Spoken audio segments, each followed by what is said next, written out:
Bueno, vamos a hablar entonces del siguiente tema, o los siguientes temas, porque son varios, y vamos a hablar un poquito alrededor de eso. Vamos a utilizar otro método. Eh, Ese método está más bien relacionado en que primero veamos cada concepto y después de que ya tengamos los conceptos, analicemos lo que está en las escrituras. Primero los conceptos y luego vamos a ver lo que está en las escrituras, ¿sí? Es muy importante eso. Porque los conceptos son muy importantes entenderlos a fin de que tú interpretes apropiadamente las escrituras. Si tú tienes un concepto errado de lo que está en las escrituras, pues el resultado va a ser errado. Si tú tienes un concepto correcto de lo que hay en las escrituras, pues el resultado va a ser que vas a poder entender correctamente lo que está dicho en las escrituras. Entonces, vamos a partir de los conceptos para que nosotros tengamos la información adecuada para interpretar lo que está dicho tanto en el Tanaj. Recuerden que cuando hablamos del Tanaj hablamos del mal llamado Antiguo Testamento, como del Código Real, el mal llamado Nuevo Testamento. ¿Está conmigo? Entonces vamos a ver. Vamos pues a iniciar. Vamos a estudiar varios conceptos, entre los cuales tenemos Olam Haba, Haye Olam, Seol, lo que podría traducirse también como la resurrección de los muertos.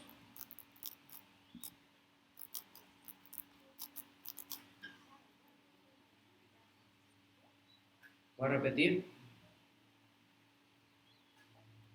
Olam Haba, Haye Olam, Seol, resurrección de los muertos, el Shabbat milenial o el milenio. Y con todos esos conceptos vamos a armar después un panorama de lo que va a ser la profecía o lo que es la profecía de los mundos, de los tiempos que vienen. ¿Está conmigo? Bueno,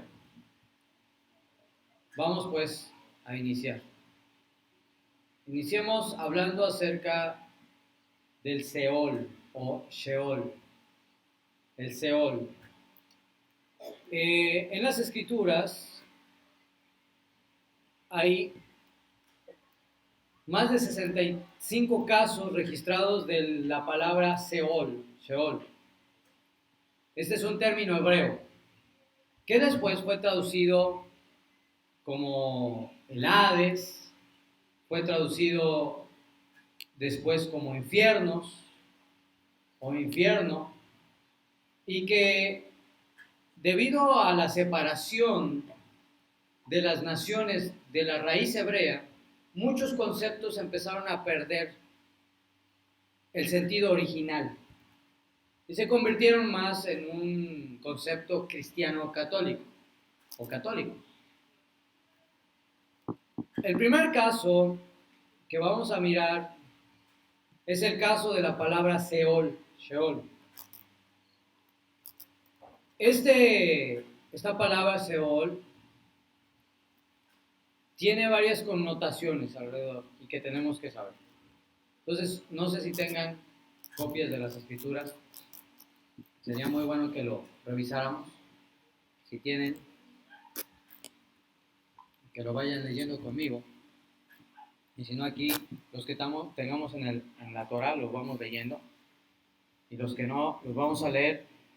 Lo que tenemos a veces a la mano es las versiones comunes y corrientes, ¿no? Como Reina Valera y todo ese asunto. Si no tenemos un Tanaj, bueno, hacemos lo que tenemos. Este vocablo, Seol, se refiere principalmente al estado de la muerte. Siempre que escuche Seol, se refiere a estar muerto. ¿Está conmigo? Vamos a ver lo que dice el Teilim 6.5. El Salmo 6.5 dice lo siguiente. El Salmo 6.5. Déjame buscar aquí. ¿Se lo tiene? Léanlo, por favor. 6, verso 5. Teilim 6.5.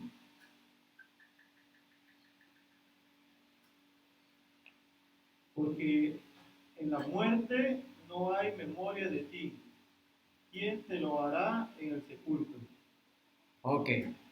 Porque en la muerte no hay memoria de ti. La palabra muerte viene de la raíz mut, y esa palabra es mavet. Mavet, muerte, de la raíz mut. Y dice al final del texto, ¿quién te lo hará en el sepulcro? ¿Qué es el sepulcro? ¿Qué es el sepulcro?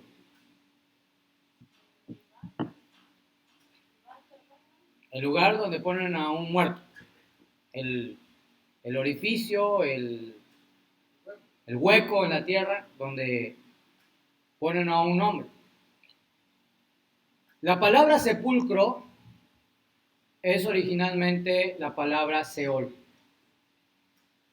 El sepulcro, el hueco en la tierra, era llamado Seol, según la tradición de la Torá, la tradición del pueblo.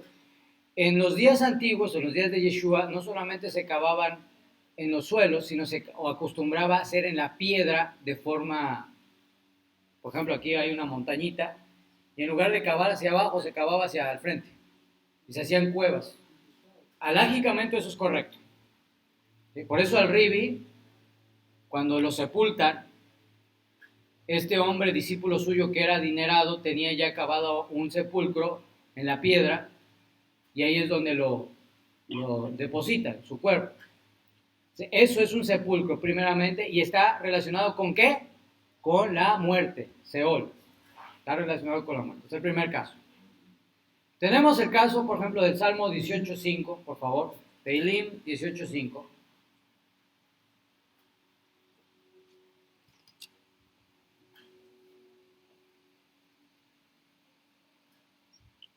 Dolores del sepulcro me rodearon, previniéndome lazos de muerte. Ok. Hay una ley de interpretación que la comenté hace rato que tiene que ver con la juxtaposición y la eh, igualdad o la comparación de términos. ¿Qué quiere decir la igualdad o comparación de términos? Cuando en un texto, un versículo o un capítulo se hace una comparación de ciertos términos que son distintos, en realidad hay una relación. Por ejemplo, en este caso dice, ¿lo puedo volver a leer, por favor? Dolores del sepulcro me rodearon. Dolores del sepulcro me rodearon. Primera parte. Segunda parte. Me previnieron lazos de muerte. Me previnieron lazos de muerte. Cuando se habla del sepulcro, el escritor está diciendo que el sepulcro es lo mismo que la muerte. ¿Sí? Cuando te encuentres un texto donde hay dos palabras que se hacen esas como comparaciones, lo que está haciendo sea una referencia. Por ejemplo, hay otro ejemplo dentro de los hebraísmos que es la palabra juicio. Juicio en el pensamiento hebreo quiere decir también salvación. Sí. ¿Por qué salvación? Porque cuando viene el juicio, el Eterno para juzgar, siempre va a significar la salvación de su pueblo. ¿Qué pasó con el juicio de Egipto cuando vinieron las plagas?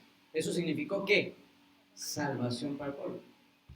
Cuando venga el juicio, por eso dice que Él pondrá a un lado a los cabritos y de otro lado a las ovejas. Juicio va a significar ambas cosas, pero también salvación. Entonces, en el pensamiento hebreo, una palabra puede significar muchas cosas. Y esto lo deducimos siempre cuando una palabra está yuxtapuesta a otra o está en un mismo pasaje y son comparables o se equiparan. Entonces, Seol, según la escritura, en primera instancia significa muerte. ¿Está conmigo? Bajé al Seol es me morí. O voy a bajar al Seol es me voy a morir. Eso es lo que significa. Job 21:13. No sé si lo tiene por ahí. Job 21:13. Job 21:13 nos habla de otro aspecto de la palabra Seol. Gastan sus días en bien y en un momento descienden a la sepultura. gastan sus días en bien y en un momento descienden a su sepultura.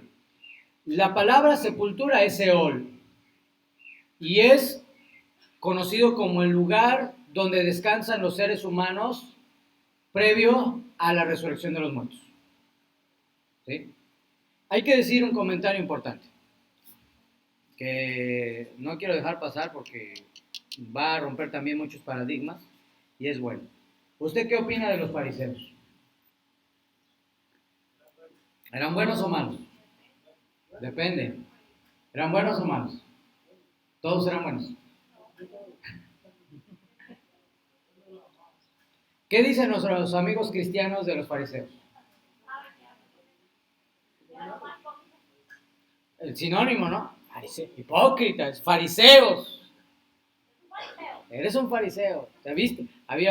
Teníamos un amigo ahí cristiano que decía que era profeta y decía que no se ponía traje porque era el uniforme de los fariseos. Cada cosa más rara, ¿no? Bueno, los fariseos eran una secta judía que se subdividía en muchas escuelas. Y dependiendo de la escuela, era cierta particularidad o cierta creencia en particular. Pero los fariseos enseñaron, proclamaron y promovieron las creencias más esenciales de nuestra fe, como es la resurrección de los muertos, como es la vida después de la muerte, como es la existencia de los ángeles, de los malachim, y como es la llegada del Mashiach, la revelación de Mashiach. Los saduceos, en contraposición, ellos interpretaban solo de forma literal la escritura y nunca daban una interpretación, vamos a decirlo así, mística de la escritura, sino solamente lo que está escrito. Entonces los saduceos, no creían en los ángeles, no creían en la resurrección de los muertos, no creían en el mundo por venir. Ellos decían, te mueres y hasta ahí quedó todo. Eso era lo que enseñaban los saduceos o los sadoquim. Y esto resultó por una frase que uno de los grandes maestros del judaísmo dijo y ellos interpretaron mal. Él dijo esta frase: no seáis como los hombres que creen, ¿cómo es? No seáis como los hombres que esperan ser recompensados, que sirven al Eterno por ser recompensados, más bien servir al Eterno por amor. Y entonces cuando ellos oyeron esa frase de su maestro, dijeron, no, eso quiere decir que no hay recompensa, y si no hay recompensa no hay mundo por venir, y si no hay mundo por venir no hay resurrección, y si no hay resurrección, entonces pues para qué todo lo que hagas aquí lo haces y se acabó. Y de ahí, de Sadoc y Boetos, dos grandes maestros, surgieron la escuela de los saduceos, que fueron los aristócratas, los que tenían la plática en los días de Yeshua y que controlaban en buena parte a los sacerdotes y que eran enemigos abiertos de Yeshua. Por su parte estaban los fariseos, los perushim, que eran amigos de Yeshua. Aunque muchas veces le dijo a los fariseos sepulcros blanqueados y hipócritas y todo eso, tenía muchos amigos fariseos. De hecho, dice la escritura que sus amigos los fariseos le dijeron, oye, ten cuidado porque fulano te quiere matar. Y le salvaron la vida. ¿Por qué? Porque eran sus amigos. El asunto es que había cantidad de escuelas de fariseos y dependiendo del fariseo que era la escuela. Había un fariseo que se llamaba fariseo contador. El fariseo contador se la pasaba contando los mandamientos que había cumplido para ganarse los méritos de esos mandamientos. Todo el tiempo estaba contando, hoy cumplí 20 mandamientos. Ese era el fariseo contador. Había un fariseo que se llamaba el fariseo de contusiones. Pongan cuidado, a ver si saben qué relación tiene con las palabras de Yeshua. Iba caminando por la calle y de repente venía una mujer que le parecía muy hermosa y para no codiciarla se iba a la pared más cercana y se pegaba en la cabeza lo más duro que pudiera. Y tenía unos chichones aquí tremendos porque prefería que le doliera y no pecar. ¿Se acuerdan de las palabras del Ribi? Si tu ojo te es ocasión de caer, sácalo de ti Si tu mano te hizo caer. Bueno, ellos se lo tomaron bien literal. Iban y se golpeaban la cabeza. Eran unos fariseos que guardaban el pacto. Había otros fariseos que se llamaban los fariseos a cuestas. Eran fariseos que establecían una serie de alajot o leyes que ellos no llevaban, pero hacían que todos la llevaran. Tienes que hacer esto, y si no, no cumples. Tienes que hacer esto, y si no, no cumples. Pero ellos no hacían nada. Y es de lo que hablaba nuestro santo maestro en alguna ocasión. Pero no todos eran iguales. El mismo Rab Shaul era fariseo y lo dice, fariseo de fariseos. Él está diciendo, soy tercera generación de maestro fariseo. No cualquier cosa. Y esto viene al caso porque los fariseos creían en la resurrección de los muertos. ¿Tú crees en la resurrección de los muertos? ¿Sí o no? A ver, no lo sé. ¿Crees en la resurrección de los muertos? ¿Sí o no? Tú eres fariseo. Porque eso es lo que ellos creían. Que no te lo hayan dicho es una cosa. ¿Tú crees que existen los ángeles que nos ministran? Tú eres fariseo. Yeshua era fariseo. Yeshua era fariseo. Porque enseñaba estos principios. La resurrección de los muertos. La administración de los ángeles. El mundo por venir. Está todo el tiempo hablando de eso. Claro que nosotros fuera de una cultura hebrea, pues lo vemos desde nuestra cosmovisión y creemos que no, los fariseos son malos. Pero nada más alejado de la realidad. Son paradigmas generados por la religión. Que había fariseos que no eran justos, definitivamente, pero no todos. Bueno, y esto viene al caso porque estábamos hablando de la resurrección de los muertos. El texto que acaba de leer de Job 21:13 dice, pasan sus días en prosperidad y paz, y en paz descienden al Seol. El Seol es visto como el lugar donde mueren la gente, la muerte, para esperar la resurrección de los muertos. El Seol. Vamos a ver otro caso.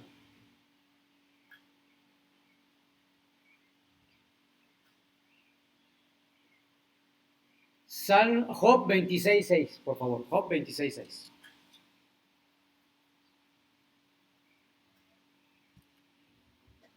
El sepulcro es descubierto delante de él, y el infierno no tiene cobertura. El sepulcro es descubierto delante de él y el infierno no tiene cobertura. Y aquí ya se utiliza otro término, la palabra infierno. Quiere decir, igual por la misma ley, que el término Seol e infierno están íntimamente relacionados. ¿Sí? Seol, muerte, sepultura e infierno están íntimamente relacionados.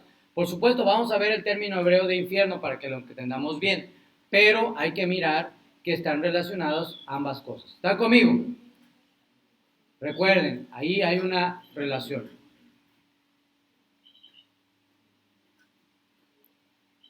Salmo 16:10, por favor, Teilim 16:10, vamos a ver qué dice de el Seol. Salmo 16:10.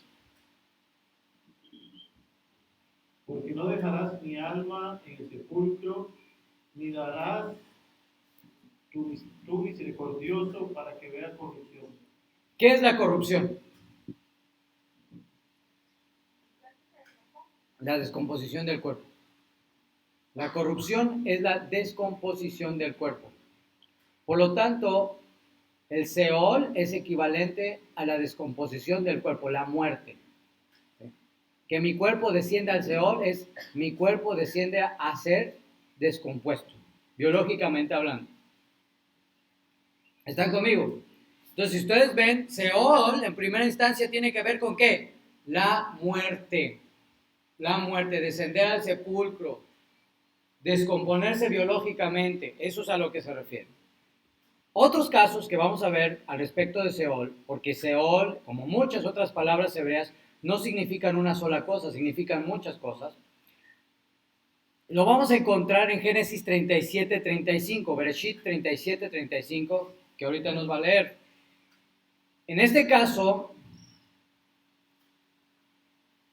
nos habla de una existencia consciente después de la muerte. Pongan cuidado de esto.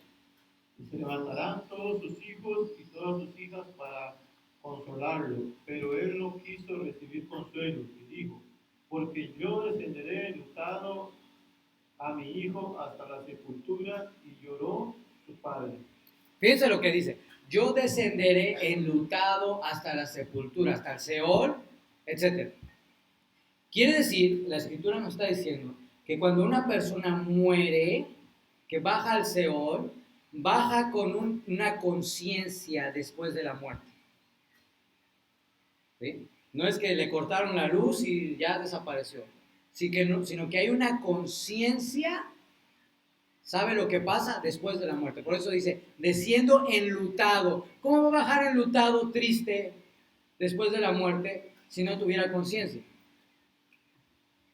¿Está conmigo?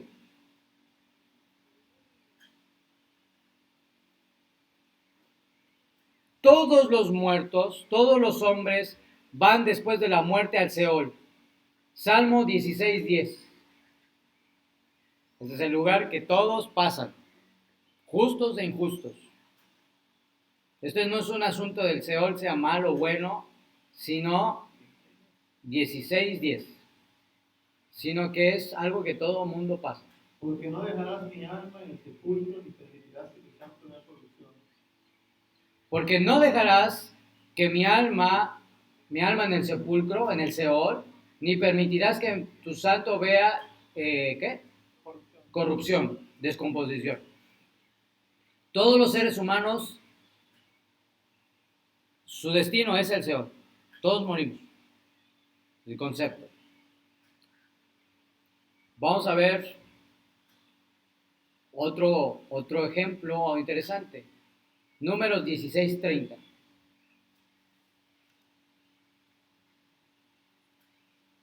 Bemidbar 16:30. Mas así dice el Eterno, mas si el Eterno hiciere una nueva cosa, y la tierra abriere su boca y los tragase con todas sus cosas, y descendieren vivos al abismo, entonces conoceréis que estos hombres irritaron al Eterno. Ok, ahí se utiliza la palabra Seol y está en el contexto de cuando hubo un hombre que se rebeló en contra de Moshe, habló en contra de Moshe junto con su familia, y dice la Torá que la tierra se abrió y descendieron vivos al Seol. Desde esa perspectiva, el Seol es a donde van los malvados y reciben castigo.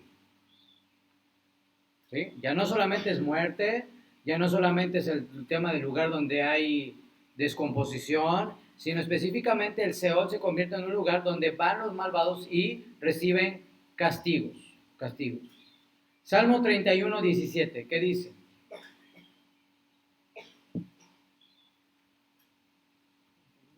(31:17) No sea yo confundido, oh Eterno, ya que te he invocado. Sean corridos los impíos, estén mudos en lo profundo. Estén mudos en lo profundo. Ahí hace referencia al Seol, un lugar donde serán avergonzados y silenciados los impíos, el Seol. Luego tenemos el caso de Mateo 11:23, donde nuestro Santo Maestro habla del Seol al pronunciar un juicio contra Capernaum. Mateo 11:23. Y tú, Capernaum, que eres levantada hasta los cielos, hasta los infiernos serás abajada, porque si en los de Sodoma fueran hechas las maravillas que han sido hechas en ti, hubieran quedado hasta el día de hoy. Muy bien. Obviamente la mayoría de los textos que tenemos del Nuevo Testamento, la mayoría, no todos, se preservan en griego, aunque su esencia es hebrea. Y por lo tanto, cuando encontramos la palabra en griego ahí, es Hades. Y Hades, en la versión utilizada por la Septuaginta, los sabios que tradujeron la Torá, el Tanaj, al griego, utilizaron el término Hades para hablar del Seol. Entonces, inmediatamente cuando tú encuentres la palabra Hades, nos referimos al Seol. En las traducciones al español ya nos viene la palabra infierno, porque de Seol pasó a Hades y de Hades pasó a infierno. ¿Sí? Pongan mucho cuidado, es cómo se fue desarrollando todo eso. Entonces, Seol, como Hades o infierno, se refiere a un lugar de existencia consciente y de juicio. Es un lugar indeseable para los malvados.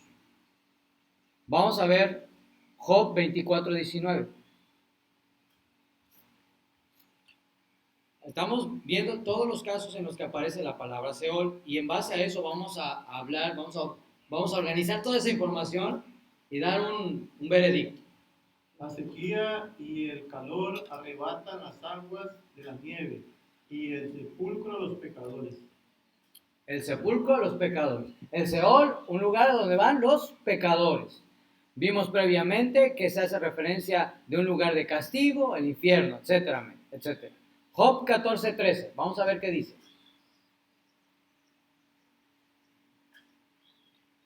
Antes que lo diga, resumiendo, hemos dicho lugar donde van los muertos, lugar donde hay castigo, lugar donde la persona desciende consciente, lugar donde hay un juicio, lugar que también se traduce como Hades e infierno, lugar donde están los malvados. ¿Qué dice este texto?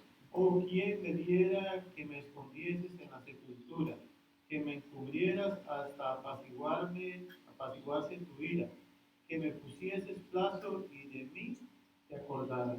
Fíjense lo que está diciendo. Oh, quién diera, está como diciendo que está como anhelando. Oh, si tan solo me ocultares en el Seol, porque la palabra sepultura, ¿cuál crees que es? En el Seol. ¿Cómo un justo va a decir, oh Hashem, si tan solo me ocultaras en el Seol? Porque el Seol, o lo que se traduce como el infierno, también es un lugar donde hay espacio para los justos.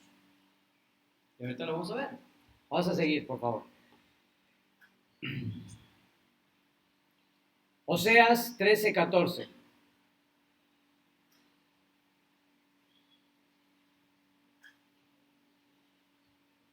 De la mano del sepulcro lo redimiré, de la muerte lo libraré. Oh muerte, yo seré tu mortandad y seré tu destrucción. Oh sepulcro, arrepentimiento será escondido de mis ojos. En ese contexto podríamos deducir que se está hablando de la primera resurrección. Dice, de la mano del sepulcro, ¿lo qué? Lo redimiré. ¿Y quién va a vivir la primera resurrección? ¿Los justos o los malvados? Los justos. Los justos. Por lo tanto, también se puede considerar que el mismo Seol es una recompensa para los justos. Y tú vas a decir, no, a ver, como ya nos enredaste todo. Primero que para los castigo para los malvados, ahora resulta que para los justos es también una recompensa. ¿Cómo está eso? ¿Cómo es posible? Bueno, vamos a seguir viendo. Vamos a ver 1 Corintios 15:55. 1 Corintios 15:55, a ver qué dice.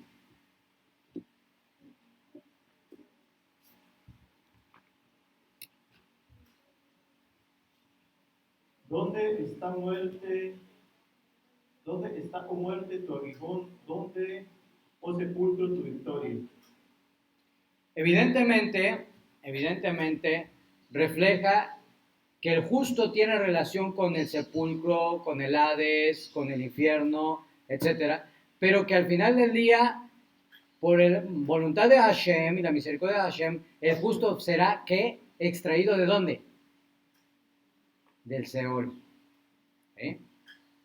Bueno, por lo tanto, podemos decir que la palabra que se tradujo como infierno se origina en la palabra Seol, que en griego se traduce como Hades. ¿Sí?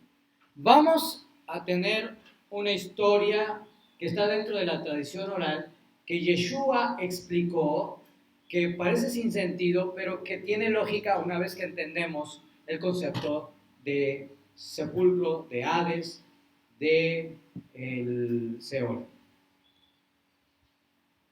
Ustedes recuerdan que en una ocasión estaba nuestro santo maestro y tomó de ejemplo a Eleazar o Lázaro y el rico. ¿Se acuerdan de esa historia?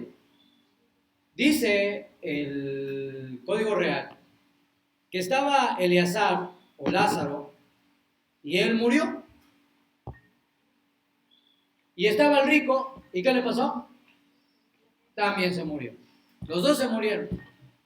Y cuando tú sigues leyendo, dice que estaban ¿en dónde? En el seno de Abraham.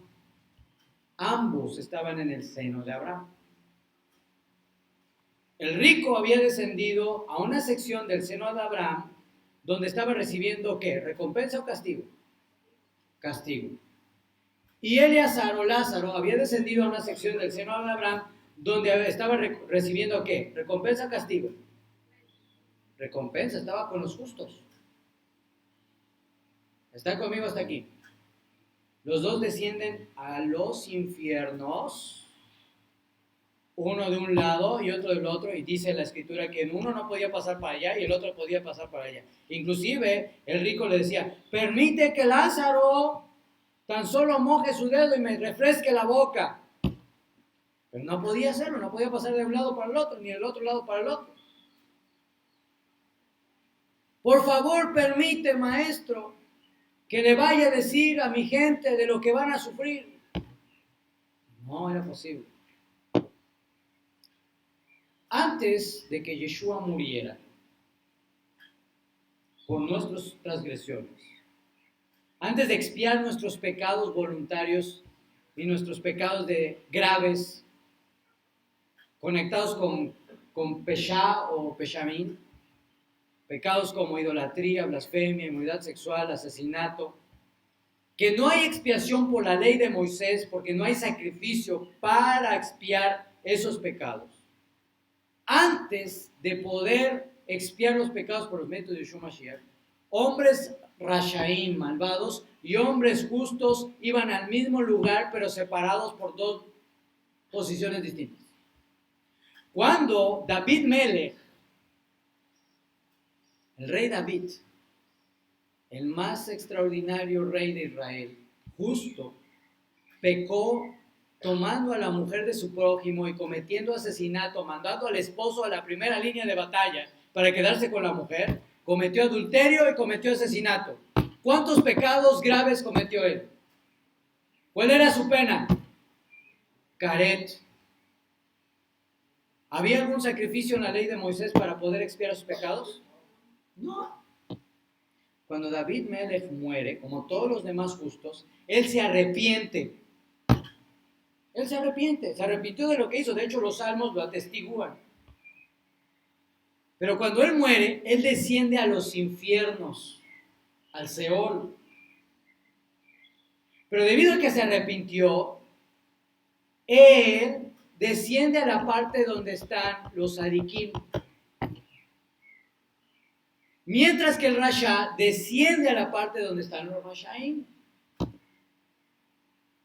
En un lugar, abajo, no arriba, abajo, esperando o la resurrección de los muertos, o en su caso, la llegada de Mashiach. Cuando nuestro santo maestro, la luz del mundo y fundamento de todas las cosas, muere, está en el madero, y sus méritos son la expiación de los pecados voluntarios de este tipo, de todos los justos, que no había manera de expiar, dice el Código Real, me parece que es en Kefa, que él descendió a los infiernos, no dice al infierno, descendió a los infiernos y se llevó cautiva la cautividad. ¿Qué quiere decir esto?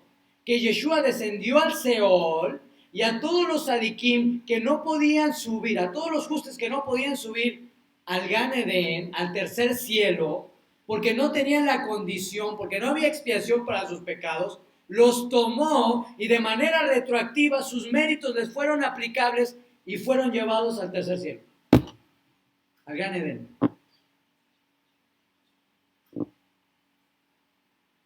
¿Está conmigo?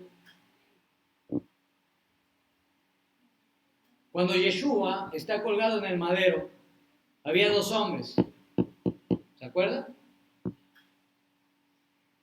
Y uno le dice, tú no eres nadie, tú no eres nada, sálvate si puedes. Y el otro le dice lo mismo, pero después se arrepiente. Y le dice, Rabí, si es tu voluntad que yo esté contigo en tu reino.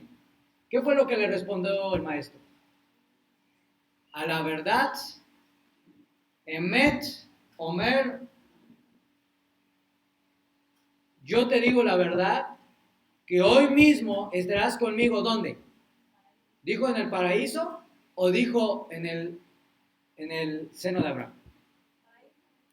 En el paraíso. ¿Cuál es el paraíso dentro de la cultura hebrea? El Gan Eden, el tercer cielo, del cual Rab Shaul dice, si en cuerpo no lo sé, si en espíritu no lo sé, pero sé de un hombre que subió al tercer cielo y todo eso que ustedes conocen.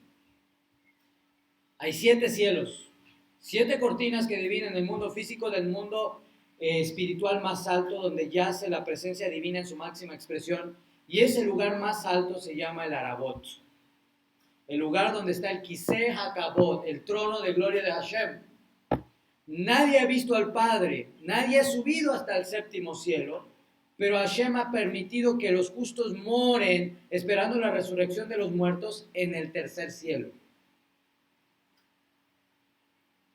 Para que tengamos una idea, según la opinión de nuestro pueblo, ¿qué es el primer cielo? Nada más el primer cielo. De todo lo que veas hasta la última galaxia conocida por el hombre, que pueda entender y ser consciente, eso es el primer cielo, hablando en términos físicos. ¿Quién va a salir del primer cielo? Nadie. Ahora imagínate el segundo, el tercero, el cuarto, el quinto, el sexto, el séptimo cielo. Hashem puso esas cortinas que limitan al hombre en tiempo y en espacio, creando esas leyes del tiempo y el espacio, para que el hombre no pueda acceder a eso. Cuando venga la resurrección de los muertos y por el mérito y por la grandeza y poder de Hashem, Él establece que sus justos rompan las barreras del tiempo y el espacio. Y por eso es que vemos a discípulos del Ribi siendo tomados de un lugar y llevados a otro lugar por la Ruach. Cuando venga la resurrección de los muertos, no habrá limitación de tiempo ni espacio. No voy a tener que tomar un avión, viajar 8 horas desde México para llegar a ti. No habrá esa limitación. Sin embargo, la hay, obvio, físicamente. Entonces, el Seol, o los infiernos en plural, no infiernos, sino infiernos, es un lugar que existe hoy en día, donde el Rasha sigue yendo para allá, el malvado sigue yendo para allá, esperando la resurrección de los muertos, mientras que el Sadik, el justo que se arrepiente, se toma los métodos de Yeshua Mashiach, está en el tercer cielo o el huerto del Edén. El Zohar HaKavod, el libro místico por tradición de nuestro pueblo, dice lo siguiente, que cada Shabbat el Mashiach desciende al tercer cielo y con su luz enseña a Torah a todos los justos que están en el tercer cielo cada Shabbat. Y él permite que ciertos sadikim desciendan a la tierra para que le traigan los informes de lo que hay en la tierra y él envíe sanidad, obviamente en el poder de Hashem, para todos aquellos que necesitan sanidad. Obviamente esto es parte de la cultura, la tradición de nuestro pueblo. Es muy importante que vayas tomando estos conceptos, porque ya cuando tú lees las escrituras, el Seol significa muerte, pero también significa el lugar donde van los malvados, pero también significa el lugar donde iban los justos, ya no, iban antes de Yeshua, iban los justos, ya no. ¿Están conmigo? ¿Sí? ¿O lo volvemos a repetir todo? No, ok. Entonces ahí tenemos el concepto de Seol o infierno. ¿Sí? Cuando vemos en Apocalipsis capítulo 20, pongan cuidado lo que dice. El mar se abrió, verso 13, el mar se abrió y entregó a los muertos que había en su seno. Asimismo, la muerte entregó la lista de todos los que había en su registro. El Seol, el infierno, abrió sus puertas para permitir a sus muertos volver a la vida para ser juzgados, cada uno según sus obras. En este caso, en Apocalipsis capítulo 20, verso 13, está hablando específicamente de la segunda resurrección. Recuerden que la escritura habla de dos resurrecciones. La primera resurrección, cuando viene Mashiach y todos los justos son resucitados para morar con él durante 1000 años en esta tierra, en el reinado del Mashiach.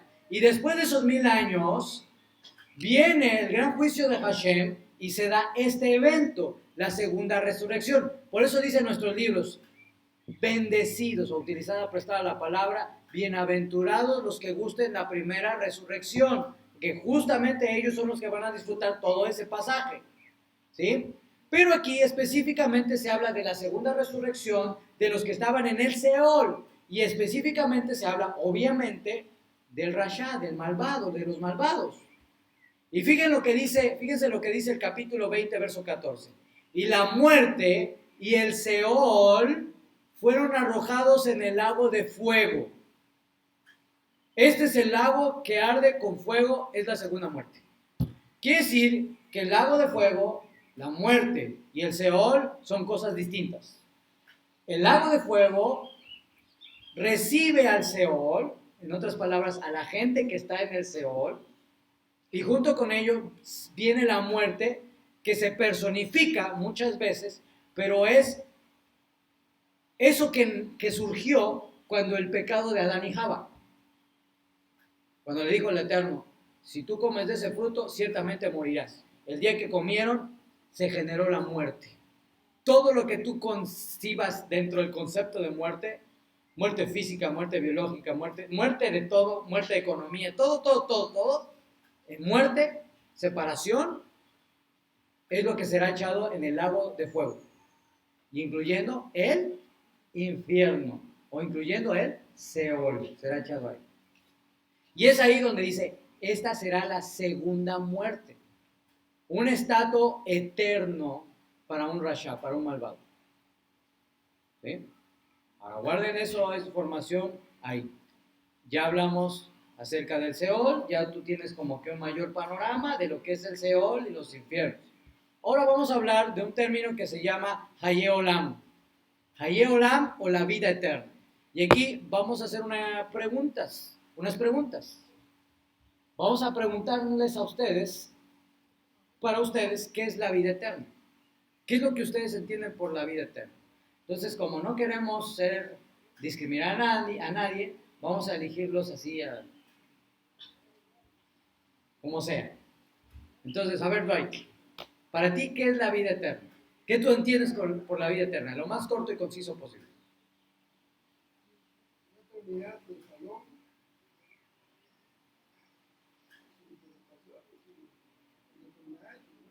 Una eternidad de paz, sin preocupaciones ni muerte.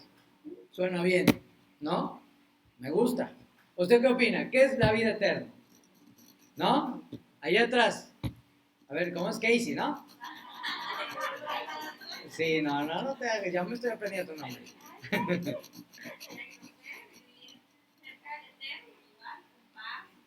Vivir cerca del Eterno con paz. Bueno, suena bien. No huya. Viene, más bien. Bueno, viene, eso es bueno. ¿Qué es la vida eterna?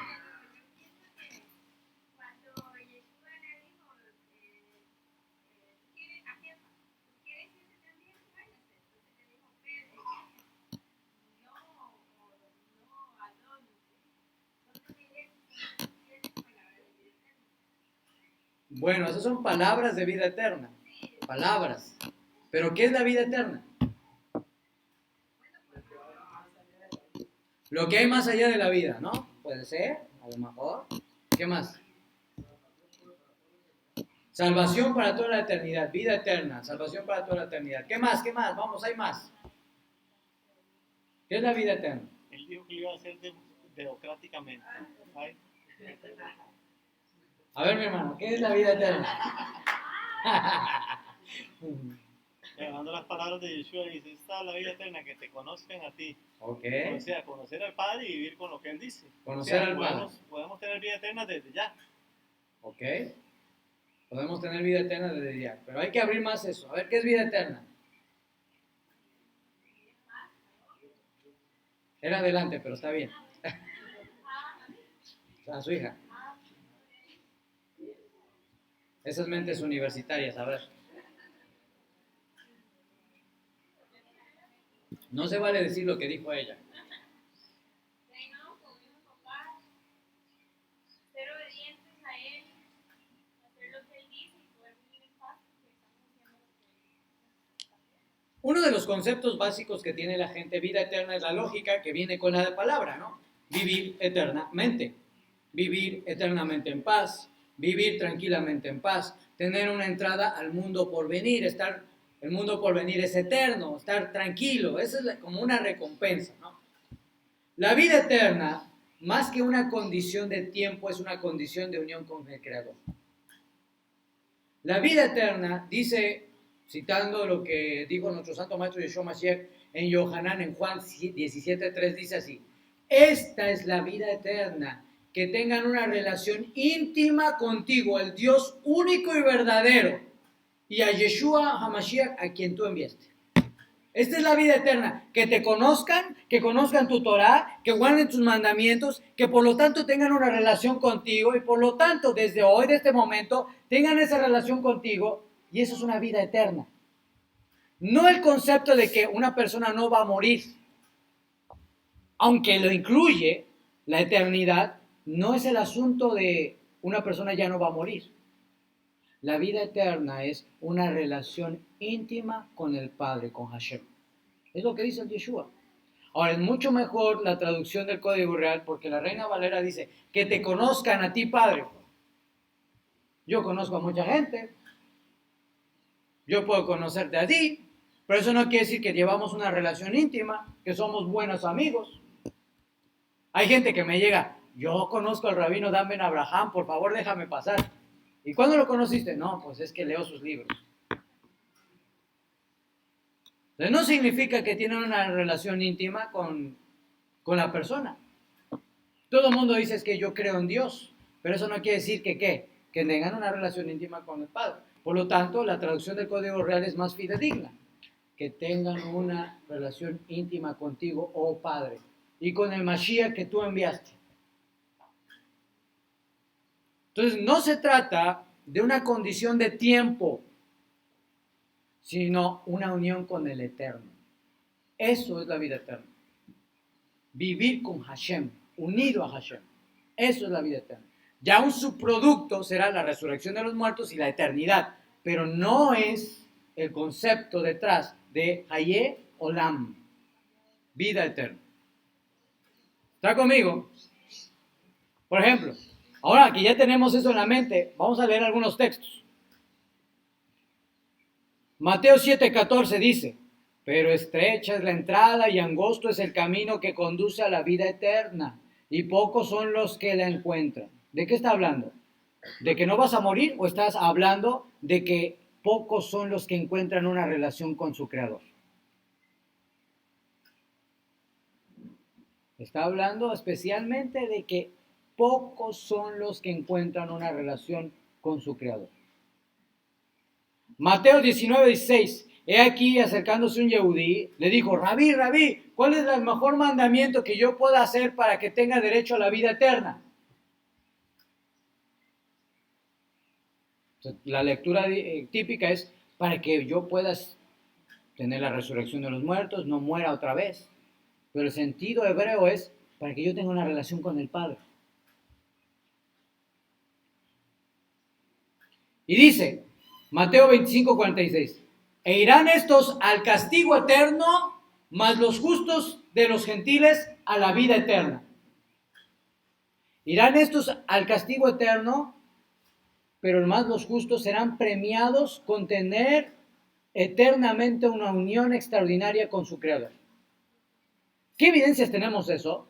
Cuando el profeta dice, vienen días, habrá días, donde ya no le tendrás que decir a tu compañero conoce al Señor porque todos le conocerán. Todos tendrán el mismo nivel de conocimiento del Eterno y Hashem nos requerirá, cuando lo vemos en Apocalipsis, de un templo donde vayamos y le sirvamos, porque Hashem mismo morará en medio de su pueblo en su plenitud. Y todos, a diferencia de hoy, que hablábamos del atrio, el Kodesh HaKodashim, todos podremos entrar confiadamente hasta el lugar santo, santísimo. Eso, mis amados, tener una relación íntima con el Padre, se refiere a eso.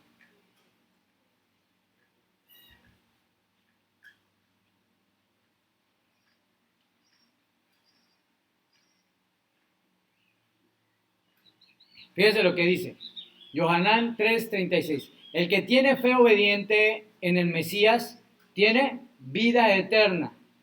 El que cree en el Mesías tiene una conexión íntima con el Padre.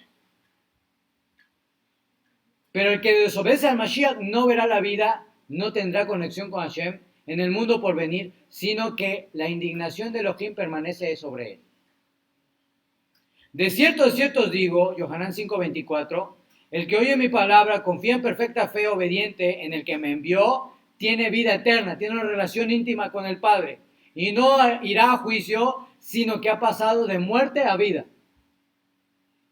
Otro caso, por ejemplo,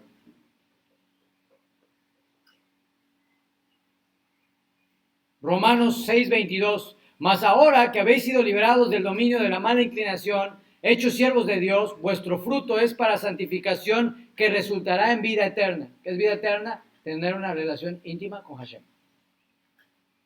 O sea, tu mentalidad cuando hables de vida eterna no es que tú quieras vivir eternamente, es que tú quieras tener una relación con el Creador, que es lo más espectacular que puede haber dentro de lo que esperas de tu existencia. ¿Está conmigo? Entonces ya vamos ahí. Primero Seol. Luego Haye Olam. Haye Olam, la vida eterna. Luego vamos a hablar del Olam Hasé. El Olam Hasé y el Olam Haba. El Olam Haba es el mundo por venir. Y el Olam Hasé es el mundo el mundo físico. El Eterno creó todas las cosas partiendo del mundo espiritual. Todo lo que tú ves en el mundo físico tiene su equivalencia en el mundo espiritual. Todo. Lo que sucede arriba, sucede abajo. Lo que sucede abajo, sucede arriba. En los mundos superiores. Cuando Moshe Rabbeinu recibió la visión de cómo construir el Mishkan, el tabernáculo, fue porque él lo vio. ¿De dónde lo vio? Lo vio del tabernáculo celestial. Como él lo vio, le dijo a los constructores, a Joliab, su compañero, hay que hacerlo así, así, así, así, porque yo lo vi. Y entonces se construye el tabernáculo, el arca, todo lo que él vio cuando estaba en el monte. Y lo vio porque existe en el mundo espiritual. ¿Está conmigo? Todo lo que hay en el mundo físico tiene su equivalente en el mundo espiritual. El mundo espiritual y su entrada al mundo espiritual se habla del Olam Haba, el mundo por venir. El mundo por venir es a partir de que una persona legalmente recibe la resurrección de los muertos. Cuando recibe la resurrección de los muertos, está apto para subir a niveles espirituales mayores y deja de tener la limitación del cuerpo.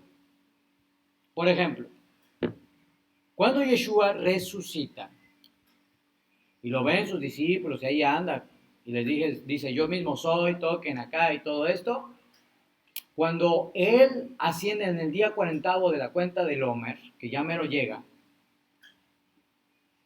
él contra naturaleza asciende hacia el cielo. Y dice en nuestros libros que están sentados a la diestra del Padre, en el Arabot. Ningún hombre, excepto Yeshua, que recibió la resurrección, puede entrar al Olam Haba si no tiene la resurrección de los muertos. En la vida pública de Yeshua hubo muchos resucitados, ¿cierto o no? Que Eleazar lo resucitó, que la niña la resucitó, que la mujer fulana la resucitó, que el siervo del centurión lo resucitó. Eso, más que resurrecciones, son resucitaciones. ¿Cuál es la diferencia? Que esos hombres volvieron a vivir, pero se volvieron a morir. El único hombre que ha recibido resurrección es Yeshua HaMashiach. Por eso dice que es el Omer Reshit, es el primogénito, el principal, el primero, la primicia de la resurrección. Él es el único que puede subir al Olam Haba en esa condición. Todos los demás están esperando la resurrección de los muertos. El Olam Haba es visto, por lo tanto, como un lugar o un espacio que también espera recompensa o espera castigo. Vamos a ver, por ejemplo, lo que dice el Pirkei Avot, que es la tradición del pueblo de Israel. En Pirkei Avot 4:22 dice que en un instante de Teshuvah, de arrepentimiento, buenas acciones, en el Olam Hase, en este mundo, es más valioso que todo el Olam Haba. Y un instante de satisfacción divina en el Olam Haba es más valioso que el Olam Hase. También el Ramban, uno de los grandes sabios de nuestro pueblo sefardí, dice que, derivado de Vayikra 18:29, dice: allá la Torá advierte que la consecuencia de la práctica de ciertas aberraciones sexuales conlleva el castigo de Karet. Karet ya hemos explicado que es ser cortado de este mundo y del mundo por venir. O sea, no va a entrar al mundo por venir. Por lo tanto, cuando se explica que el castigo es ser cortado de este mundo, del mundo por venir, quiere decir que hay algo contrario, que la recompensa por cumplir los mandamientos es no ser cortado y participar en el mundo por venir. Ese mundo por venir es el Olam Haba. El Olam Haba. El Olam Haba, que les digo, estrictamente empezará, aunque lo podemos entender desde ahora, pero lo empezará desde que venga la resurrección de los muertos. ¿Sí? Otro concepto que no tenemos que olvidar es precisamente Hayeh Hametin, la vida de los muertos. La resurrección de los muertos es un concepto bien judío, bien establecido y que es necesario para el cumplimiento de todas las profecías. Dos resurrecciones. La primera resurrección cuando Yeshua venga y la segunda resurrección para todos los hombres de toda nación, de toda raza, grandes, pequeños, importantes, no importantes, todos van a resucitar en la segunda resurrección. Ahí vas a ver a Hitler, ahí vas a ver a Mussolini, ahí vas a ver a Sansón, todos van a estar ahí. Todos. ¿Sí? Y van a ser juzgados. Esa es la resurrección de los muertos. Hasta aquí, ¿alguna duda? ¿No están atropellados con tanta información?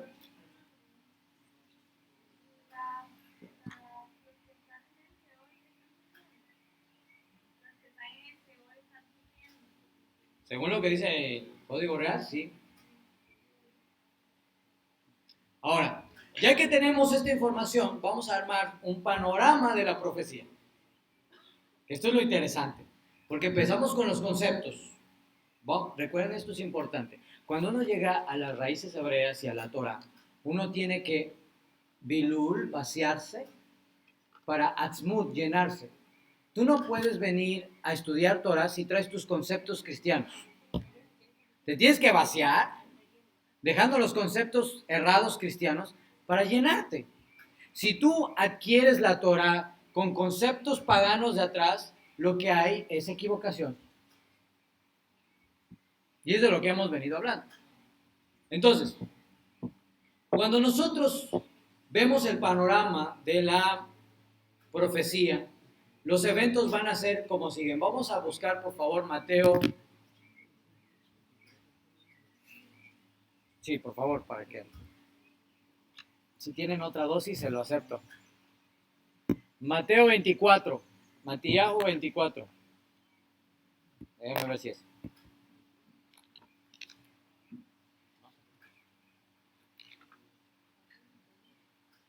Ok.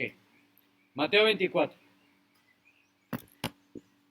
Vamos a leer un texto. Recuerden que lo que aprendimos en nuestra clase pasada, lo que fue, es y será.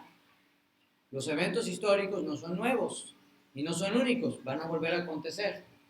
¿Sí? Entonces nuestro Santo Maestro da una profecía que se cumple en varios momentos.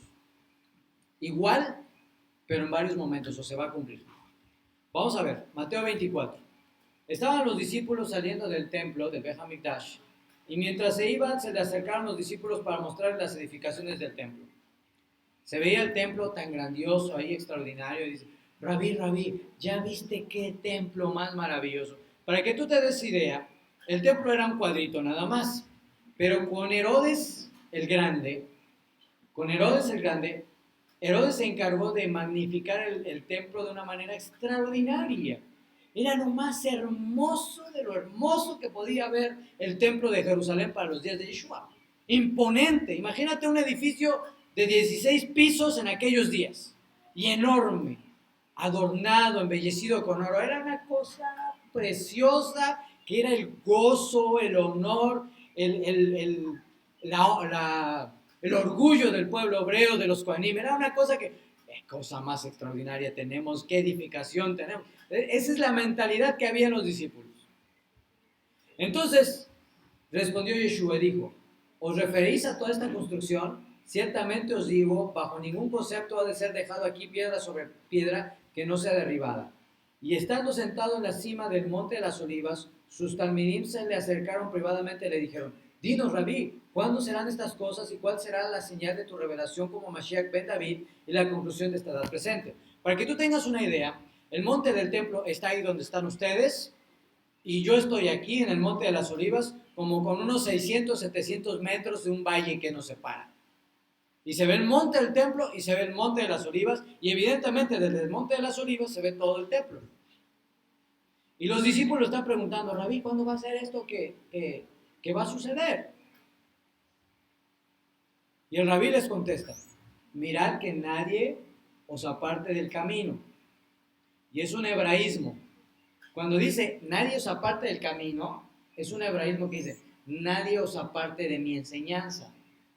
Porque ellos se hacían llamar Kat Haderech, la secta de los del camino. Nadie los aparte del camino. Porque vendrán muchos usando mi nombre y diciendo, Ani Mashiach, yo soy el Mashiach, y a muchos desviarán de la Torah. Y esa generación estará destinada a oír de guerras, rumores de guerras, rumores de guerras. Mirad que no os alarméis porque es necesario que así sea, pero aún no será el fin de esta edad presente, porque se levantará nación contra nación, reino contra reino, habrá mucha hambre, muchos terremotos en diferentes lugares, y todas estas cosas serán principios de dolores de parto. Para entonces os entregarán a tribulación y os matarán y seréis aborrecidos por todos los gentiles por causa de mi nombre. Y muchos tropezarán, entonces se entregarán unos a otros y se odiarán sin causa. Y serán levantados falsos profetas y apartarán de la Torá a muchos. Y por haberse multiplicado la desobediencia a la Torá, el amor de la mayoría se enfriará, mas el que se mantuvo fiel hasta el fin, este tendrá parte en el mundo por venir.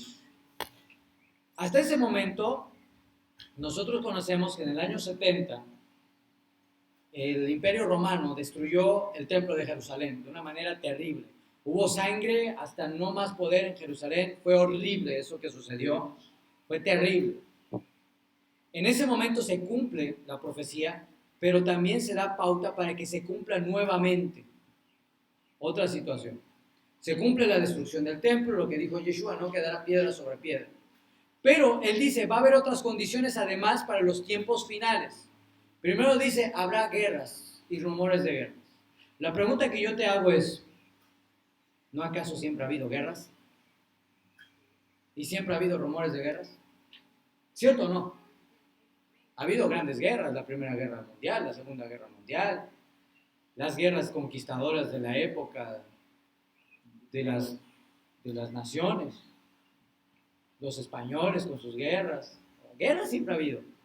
La guerra de los cruzados, en cualquier tiempo de la historia ha habido guerras. Entonces, ¿qué tiene de relevante lo que está diciendo el Rivi? Lo que tiene de relevante no es que haya guerras o rumores de guerras, sino la facilidad con la cual tú ahora sabes de las guerras. Cuando fue la Primera y la Segunda Guerra Mundial, cuando fue la Primera Guerra Mundial, aquí en Occidente tardamos un año en enterarnos que al otro lado del charco había guerra. ¡Un año! ¿Por qué? Por la dificultad de las comunicaciones. En la Primera Guerra Mundial. En la Segunda Guerra Mundial, la madre de todas las guerras, tardamos meses en enterarnos que estaba guerra del otro lado. Hoy en día, ¿cuánto tardas en enterarte de que hay una guerra? Un segundo, ya te llegó el Twitter, ya te llegó el WhatsApp, ya te llegó el video, ya sabes que el mundo allá está en guerra. La semana pasada estuvieron lanzando, para variar, cantidad de cohetes en contra de Israel. E inmediatamente todo el mundo lo sabe. ¿Cuál es la diferencia de lo que nos anunció Yeshua de sus días a los días de hoy? Lo que está diciendo es que ustedes se van a enterar inmediatamente. Y para que eso sucediera, teníamos que tener las condiciones tecnológicas para la comunicación. Luego dice, habrá mucha hambre. La tradición de nuestro pueblo dice que habrá 10 grandes hambrunas. Y la 10ª va a ser la peor de todas. La última. Hubo una hambruna en los días de Abraham, cuando tuvieron que descender a Egipto. Hubo una hambruna en la época de Jacob, cuando tuvo que descender a Egipto. Hubo varias hambrunas y en total deben de ser 10, según la tradición de nuestro pueblo. Y la 10ª es la peor. Pero la 10ª va a tener una característica especial. La 10ª es que no vaya a haber comida. La 10ª es que la gente no va a tener dinero para comprar la comida. Porque va a haber comida, pero no va a haber plata para comprarla. ¿Cuánto cuesta un kilo de arroz hoy en día a comparación de hace 10 años? ¿Cuánto cuesta un litro de aceite hoy día a comparación de hace 10 años?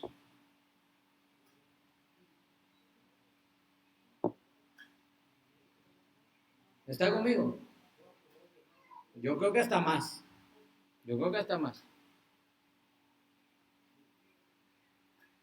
Allá en México hay un producto de la tierra que es básico para la existencia de todo mexicano, que es la tortilla. La tortilla en 10 años ha multiplicado su valor como no tiene idea y se supone que es parte de la canasta básica. Hay gente que ya le cuesta trabajo comprar tortillas y es lo básico.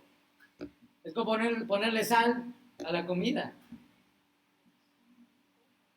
Es como el arroz a lo mejor aquí, o es como las arepas en Venezuela, o las arepas en Colombia. Si no comes arepas, si no comes tortillas, no comiste. Y ha salido caro eso.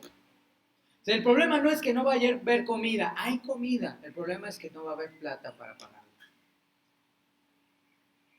Así que, cuán bendecidos son todos aquellos que tienen el espacio para sembrar plantitas, matitas y demás, y recibir de la bendición del cielo. Hay que hacerlo. Hágalo. Si usted no tiene un terreno donde plantar, plante, cómprese un terreno y plante árboles, frutales, cosas, y eso, con la ayuda del cielo, va a ser una bendición extraordinaria para usted y su casa. Hoy hay unas tecnologías donde si usted no tiene terreno, con la tecnología de las cosechas hidropónicas, usted puede poner tubos en la pared y ahí siembra papa, usted siembra zanahoria, siembra un montón de cosas con poco espacio. O sea que excusas no hay. Hay que hacerlo. ¿Está conmigo? Luego dice, habrá muchos terremotos en diferentes lugares. Terremotos siempre ha habido. Según la NASA, en 10 años, los terremotos han aumentado 400%. Haz cuenta, de 5 años para acá, ¿cuántos terremotos has oído? Solamente el año pasado, el año antepasado, 2017, a México le tocaron como 5. 4 o 5 por ahí. Luego que Chile. Luego dieron hace años los terremotos de allá de Haití, cuando todo Haití se cayó. El tsunami y el terremoto de Japón hace años, que no solamente fue el terremoto, sino el tsunami, y encima del tsunami el problema nuclear, con la planta nuclear que había ahí en Japón. Aquí en Costa Rica, por ahí me dijeron que luego tiembla. ¿Por qué vienen los terremotos? Es que la tortuga que estaba sosteniendo la tierra se sacude para rascarse o algo. No. Dice el maestro que la tierra está como con dolores de parto. ¿Cómo son los dolores de parto cuando ya van a nacer el bebé? Entre más se acerca el tiempo para el parto, ¿cómo son los dolores? ¿Aumentan? ¿Aumentan de qué? De fuerza y disminuyen de qué? Disminuyen de distancia entre uno y otro. O sea, son más constantes. Yo no tengo 2 bebés, me ha contado mi esposa, pero tengo la experiencia de que asistí en 4 de los 5 partos. Así que casi soy certificado para eso. Entonces, cuando llegan los momentos del parto, el dolor viene suavecito primero. No pasa nada, ya ahí anda la mujer contenta, no pasa nada. Pero ya no pasa otro ratito, ya está doliendo. Y no solamente duele más, sino que cada vez son más constantes. Debido a la maldad del hombre, a que el hombre contamina la tierra, destruye la tierra, mata a los animales. Ahorita hay una cosa terrible en México. La gente está quemando los bosques. El gobierno quitó recursos para proteger a los bosques, según para ahorrarse el dinero. Y ahorita hay una contaminación que no tienen idea en México. Yo volé para venir a Costa Rica y no se veía nada de la contaminación que hay en todo el país, no solamente en el centro, en todo el país, por la maldad del hombre. Debido a la maldad del hombre, la tierra está como con dolores de parto. Y en alguna parte de la escritura está dicho que cuando la tierra no soporta la maldad del hombre, la tierra los vomita. ¿Cómo es que los vomita? Por medio de los temblores, por medio de las erupciones volcánicas, etcétera, etcétera, etcétera. Y cada vez que el hombre promueve leyes en contra de la naturaleza, en contra de la natura, cada vez que el hombre se destruye, contamina, se vuelve más malvado, la tierra se revela y dice, no, pues que tú no debes estar aquí encima de mí. Y el resultado son temblores, terremotos en todos lados de la tierra. Así que prepárese. Porque incluso el Ribi dijo, esto es principio de dolores. Dice, todas estas cosas serán principios de dolores de parto. Para entonces os entregarán a tribulación. ¿A quién está hablando? ¿A los cristianos? Está hablando a sus discípulos judíos. Los van a entregar a tribulación. ¿Qué es una tribulación? Un sufrimiento que trae dolor. ¿Qué más? Aflicciones. 2 conceptos, no olvides. Juicio y tribulación. No te olvides, esto es clave para que tú puedas interpretar las escrituras. Vamos a remontarnos a la base de todo, que es la Torah, que es la base que nos va a dar a entender todo en el universo, en la historia. Cuando el Eterno permitió que los hijos de Israel estuvieran en Mitzrayim, en Egipto, los hijos de Israel estaban bajo ¿qué? Tribulación, porque eran hechos esclavos, sufrían tribulación, abusos. La tribulación es el daño o el efecto que hace el hombre malvado contra el pueblo de Dios. Y después vino el juicio de Dios. ¿Cuál fue el juicio de Dios? Las 10 plagas que vinieron a Egipto para liberar a su pueblo. Bajo ese mismo esquema profético van a suceder todas las cosas, y nos lo anunció el rey. Los van a entregar a tribulación para que después venga el juicio de Dios. ¿A quiénes? A los que tienen que ver algo con los judíos, a los que tienen que ver algo con Yeshua, a los que huelen a judíos, a los que practican cosas judías. Es lo que está diciendo. Ahorita, Baruch Hashem, podemos usar este micrófono y decir cosas judías. En 15 años no sabemos. Pero el Ribi lo anunció. Y muchos tropezarán, entonces se entregarán unos a otros se odiarán sin causa, y serán levantados falsos profetas y apartarán de la Torah a muchos. Y por haberse multiplicado la desobediencia a la Torah, el amor de la mayoría se enfriará. Mas el que se mantuvo fiel a la Torah, este tendrá su parte en el mundo por venir.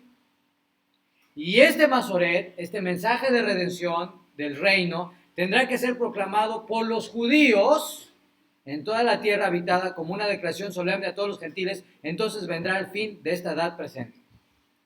No el evangelio, sino la Mesorá. El mensaje de redención tiene que ser expuesto en todo pueblo, en toda nación, por los judíos. Cuando esto se dé, significa que ya llegó Mashiach. Por tanto, cuando veáis que se coloca en el lugar sagrado, ¿cuál es el lugar sagrado? En Israel, en el templo, la abominación de desolación, hablada por el profeta Daniel, entonces los que estén en Yehudá huyan a los montes, y el que está haciendo sus oraciones en la azotea no baje para tomarlo de su casa, y el que esté en el campo no regrese a tomarlo de su capa. Mas hay de las que están embarazadas y de las que están amamantando en aquellos días. ¿Por qué? Bueno, lógico, ¿no? Van a tener que huir y pues tienen que correr y tienen que hacer muchas cosas.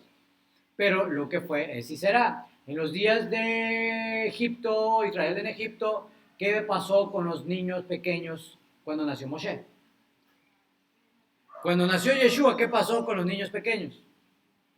¿Qué creen que va a pasar en aquellos días? Haced tefilá para que no tengáis que huir ni en invierno ni en Shabbat.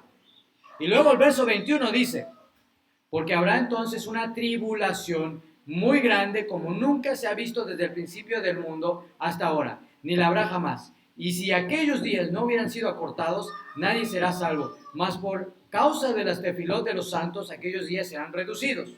Entonces, si alguno dijere, he aquí el Mashiach que está por allá, no creáis, porque estos serán levantados falsos Mashiach y falsos profetas y mostrarán grandes señales. Mostrarán grandes señales, van a resucitar gente, van a sanar gente, se van a ver en las nubes viniendo así bien gloriosamente, van a suceder cosas muy tremendas y tú tienes que estar bien afirmado en la Torah para poder discernir si es o no el Mashiach. He aquí, os lo he dicho antemano, si nos dicen, mirad el Mashiach que está en el desierto, no salgáis. Si dicen, mirad está en el interior de los edificios, no lo creáis. Porque como el relámpago sale del oriente y la luz del occidente, así será la revelación de la presencia del Ben Adam. Donde quiera que estén los cadáveres, allí se juntarán las aves de rapiña. E inmediatamente después de la tribulación de aquellos días, el sol se oscurecerá. ¿Qué dice? ¿Después de qué? Nuestros amigos cristianos dicen que la iglesia va a venir Jesús, va a tomar a la iglesia, se la va a llevar al cielo, va a venir la tribulación, ellos ya se salvaron de la tribulación, y entonces cuando termine la tribulación, entonces ya bajan. El texto claramente dice, va a venir la tribulación, y eso es para el pueblo. No es para los de afuera, es para el pueblo.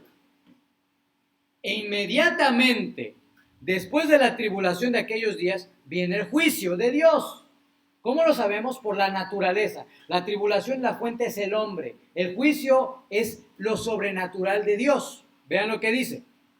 E inmediatamente después de la tribulación de aquellos días, el sol se oscurecerá y la luna no reflejará su luz. ¿Qué hombre puede hacer eso?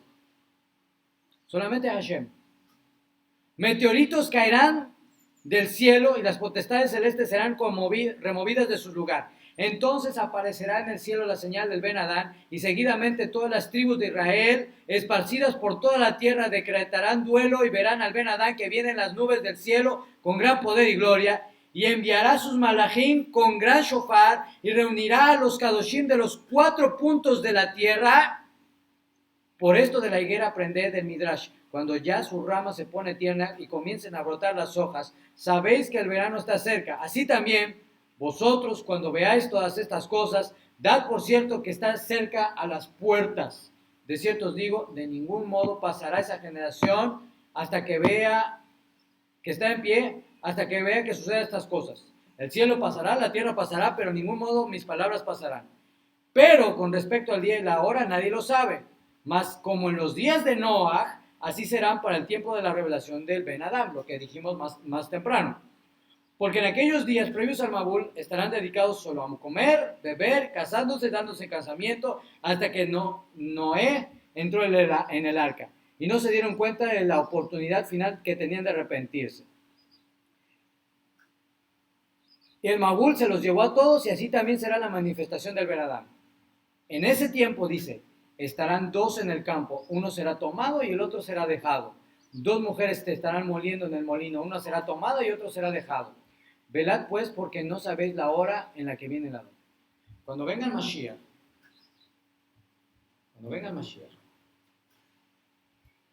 va a tomar al malvado y lo va a sacar de este mundo. El que será tomado no va a ser el justo para recibir al Mesías en las nubes. El que será tomado va a ser el Rasha para que el Mesías venga a reinar con sus justos en esta tierra. Por eso dice, uno será tomado y otro será dejado. La tradición cristiana dice lo contrario, que el justo se va y el malvado se queda. Cuando Mashiach venga, Mashiach viene para reinar en esta tierra y entonces inicia el gran reinado del Mesías, rey, coronado como rey por 1000 años, para el Shabbat milenial. Cuando viene, dice Rab Shaul, los muertos resucitarán. Y dice, y nosotros que vivamos, seremos transformados. Esa transformación no es otra cosa que una muerte inmediata y una resurrección inmediata. Porque todo hombre tiene que morir. Escúchelo bien, todo hombre tiene que morir. Pero cuando llegue Mashiach, la muerte y la resurrección se van a dar en un instante y por lo tanto no sufriremos la muerte.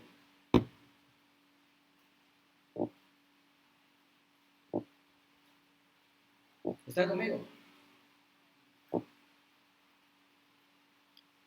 Cuando se dé esa resurrección y venga Mashiach, entonces Él establece el reino del Shaddai aquí en la tierra, manda a sus justos a gobernar en todas las naciones. Siguen habiendo hombres de las naciones naciendo y todo eso por 1000 años, porque está escrito en la profecía. Y después de que terminan los 1000 años de reinado del Mashiach, es soltado el Hasatán para que intente engañar de nuevo a las naciones, pero esta vez viene ya el tiempo para el juicio del gran trono blanco, del cual se habla en Revelaciones de Elohim en el capítulo 20.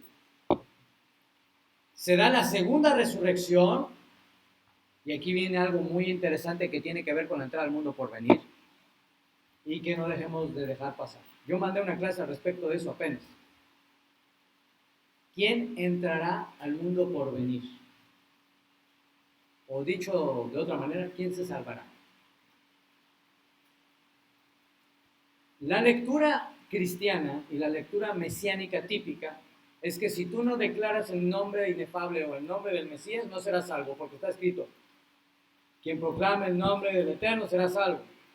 Y lo toman bien literal. Y uno se pregunta, bueno, a ver, Abraham ¿Conoció el nombre del Mesías? A lo mejor, pero no sabemos. Podemos deducir que no. ¿Entrará al mundo por venir? ¿Ustedes qué piensan? ¿Abraham entrará al mundo por venir, sí o no? ¿Moshe conoció al Mesías? Sin embargo, de manera retroactiva, sus méritos son no aplicables. Y Hashem juzga con balanzas justas todo el tiempo. No te va a juzgar a ti de una manera y a fulano porque le cae mal de otra manera. Con la misma medida y con la vara misma que mide, mide a todos. Quiere decir, ponga mucho cuidado, y esto tiene conexión con lo que vimos del tema de Benei Noach, Benei Abraham. Va a haber gente que aunque no conoció a Yeshua, judío, pero inclusive conoció a Jesús dentro de sus limitaciones, porque no hubo otra, porque no hubo quien le hablara, porque no había las condiciones, porque no se conocía de Yeshua sino de Jesús, y que mantuvo la santidad dentro de las 7 leyes universales, va a entrar al mundo por venir. Porque Hashem es misericordioso. Ay, no, de veras, sí, claro. Porque una gente se pregunta, y mi abuelito que era bien, temía a Dios, nunca habló palabra mala, siempre fue justo, pero no conoció de la Torah, él va a entrar al mundo por venir. Yo no te puedo decir si sí o si no, pero te puedo decir que según la ley de Hashem, él juzga de la misma manera y con bondad a todos. Así que, ¿quién soy yo para decirle a fulano, si tú no declaras el nombre inefable o el nombre de Mashiach, no vas a entrar al mundo por venir? Porque es una interpretación estrictamente literal. Y eso es parte de la teología de la salvación cristiana, no la de la teología judía. Vamos a ver muchos amigos nuestros que ni siquiera sabíamos que iban a estar ahí, van a estar ahí. Ahora, pongan cuidado. Primero, el Shabbat milenial o los 1000 años. Esto es un tiempo única y exclusivamente para los que reconocimos que Yeshua es nuestro Mesías. No es para todos. Y para las generaciones que no tuvieron la oportunidad de conocerlo, pero que lo esperaban. Moshe y todos ellos. Ellos van a celebrar ese Shabbat milenial, esos 1000 años. Pero va a haber gente que va a entrar al mundo por venir y no va a gustar del Shabbat milenial. Por ejemplo, hay muchos judíos que creen que viene el Mesías, pero no creen que Yeshua es el Mesías. Hasta cierto grado, ellos no tienen la culpa porque Hashem estableció un velo a sus ojos. Eso fue un decreto del cielo, no es parte de ellos. Y Rab Shaul dice al final, todo Israel será salvo. Al final. Es muy probable que veamos que judíos ortodoxos, por supuesto, entran al mundo por venir, aunque no gusten del Shabbat milenial. Y por eso es que la segunda resurrección y el juicio del trono blanco nos empieza de nuevo a hablar de que Él apartará a los justos de un lado y los rashaim del otro. ¿No acaso cuando vino la primera resurrección está claro que todos estos son justos? ¿Para qué tendría que ser la separación de nuevo? La razón es porque hay gente que no va a gustar del Shabbat milenial, de los días de Mashiach, pero va a entrar al mundo por venir. Sin embargo, los que somos de Mashiach, que reconocemos a capa y espada que Él es nuestro Mesías, por eso dijo, el reino apartado para ustedes. Después de que Mashiach reine por 1000 años, dice la Escritura, Él entregará el reino al Padre. Y ahí la labor del Mashiach se va a cumplir. Y ahí descenderá la nueva Jerusalén. Y ahí Hashem descenderá desde el séptimo cielo porque estaremos en condiciones para morar junto con Él, plenamente. Y entonces esa es la limitación de que nadie lo ha visto, ni lo verá, porque Él habita en luz inaccesible, se terminará. Y la profecía que dice que ya no tendrás que decirle a tu compañero, conoce al Eterno, porque todos le conocerán, se cumplirá en ese momento. Inclusive, ya no necesitaremos, aunque suena raro y doloroso, Ya no necesitaremos de Yeshua como intermediario entre Hashem y nosotros. Pero hasta que eso no llegue, Él es la puerta, Él es el camino, Él es la vida. Que el Eterno, quien es bendito, nos ayude a todos a comprender estos principios de Torah, estos principios de profecía, que podamos tener, por lo tanto, el panorama completo para saber de los días que vienen y te prepares. Piensa en esto lo aprendí en Shulchan Aruch. Digamos que tú te estás preparando porque va a venir la tribulación y la vas a pasar. Y guardas agua, siembras plantitas, haces de todo. Te preparas para la tribulación. Y digamos que me equivoqué, yo como maestro de Torah, y no pasa la tribulación. No pasa nada. Simplemente se quedó el agua y se quedaron las plantitas y todo eso. No pasa nada. A lo mejor me equivoqué y no pasaste la tribulación. Pero ¿qué pasa si no te preparas y viene la tribulación? ¿Qué pasa? Estamos en tiempos muy buenos para preparar a nuestra gente, a nuestra comunidad, a nuestra familia, haciéndonos de cosas que nos permitan tener una perspectiva para aquellos días. Y al final del día, aun cuando no tuviéramos las cosas, si Hashem tuvo misericordia del profeta Isayahu, enviándole un cuervo con carne, ¿cuánto no más puede hacer por su pueblo? Que el Eterno, quien es bendito, nos permita guardar estos principios en nuestro corazón y vivirlos para el futuro. Amén. Shabbat Shalom.